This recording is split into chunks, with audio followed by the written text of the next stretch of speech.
Michel De Joyeux, come ci si trova qua a Genova? Comment c'est jeune? Alors il faut savoir qu'en France il y a un proverbe qui dit quand il y a de la gêne, il n'y a pas de plaisir. Je ne sais pas comment tu vas réussir à traduire ça. Non, je sais pas. En fait, quand on est gêné, c'est qu'il y a quelque chose qui nous empêche de faire autre chose. Donc on ne peut pas faire ce qu'on voudrait faire. Et donc quand on est gêné par quelque chose, on ne peut pas prendre du plaisir. Ça marche. Et ici à Gênes justement, on est à Gênes et on prend du plaisir. Même si ce que j'ai découvert de Gênes hier matin a été très difficile pour nous puisqu'on a failli perdre cette European Tour ici à quelques milles de la ligne d'arrivée. Et ma foi, grâce à cette arrivée digne d'un film d'Alfred Hitchcock, on va apprécier Gênes pour cette arrivée et cette victoire sur l'European Tour 2012. C'est cool. Quali sono le particolarità di questi trimarani? Alors, ce sont des... Je crois que j'ai compris la question. Donc, ce sont des trimarans monotypes. Mode, ça veut dire multi-one design. Multi pour multicoque et one design pour monotype. Qui font 70 pieds, donc ils font 21 mètres de long. Ils font 16 mètres de large. Ils pèsent à peu près 6 tonnes en conditions de navigation. Le mât fait 27 mètres de haut. On a 5 voiles à bord, une grande voile, un Jennaker, un Solent, une trinquette, un Fock. Et ce sont des bateaux qui sont monotypes de A à Z, c'est-à-dire que bien évidemment les coques, les voiles, les cordages, l'accastillage, les équipements électroniques sont monotypes, mais on a même poussé le vis jusqu'à ce que les équipements de la cuisine par exemple soient monotypes.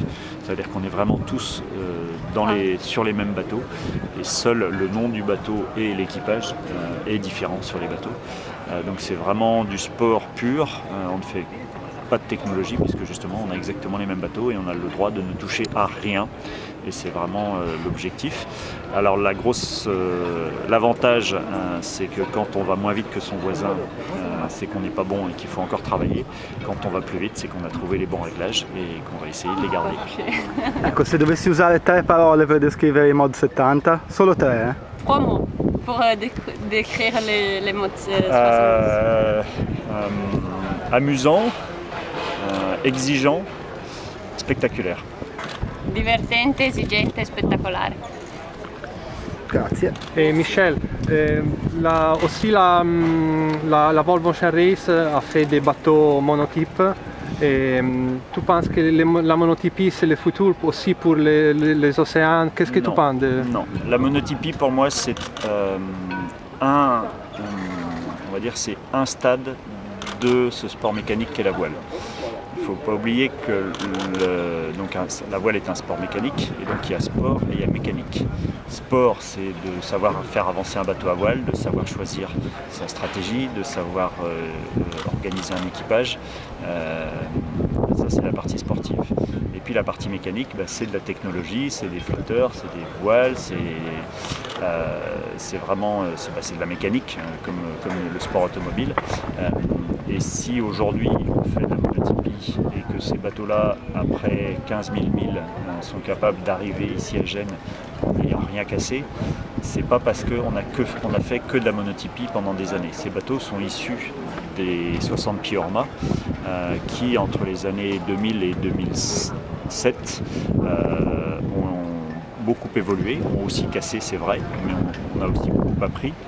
Et il faut savoir que entre les années 95 et 2005, les trimarans de 18 mètres de long ont à peu près gagné 30% de vitesse. Aujourd'hui, avec des trimarans de 60 pieds ou de 70 pieds, on est capable d'aller à 40 nœuds. Pas dans toutes les conditions, mais on sait atteindre ces vitesses-là. C'est des vitesses qui n'étaient pas imaginables dans les années 90. Moi, j'ai traversé l'Atlantique en 90 sur Alpha Aquitaine 3, qui était déjà un trimaran de 60 pieds. La vitesse maximum, c'était 24 nœuds. Et à 24 nœuds, on avait l'impression qu'on allait tout casser et que le bateau, on n'irait jamais plus vite. Aujourd'hui, on est rendu à 40 nœuds. Et si aujourd'hui, ces bateaux sont fiables, c'est parce qu'on a énormément appris avec des prototypes. Et pour moi, la monotypie, c'est un stade dans l'évolution de ce sport mécanique.